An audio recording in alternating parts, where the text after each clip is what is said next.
We have a broken tip on this paring knife.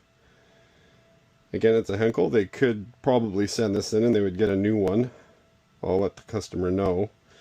But I will fix the tip in the meantime. And I'll show you how easy this is for us.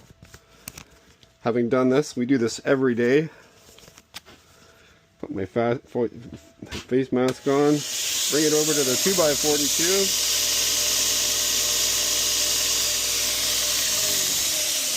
And what I'm going to do, since I know this used to be a point up here and the blade used to meet it, you know, it would swoop down and then come to a point and then the blade would come up to meet it. I'm going to try and maintain the same kind of concept, so I'll come down on the top and I'll come up on the bottom. We're using a radius flatten.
And just like that, we have a reprofiled knife.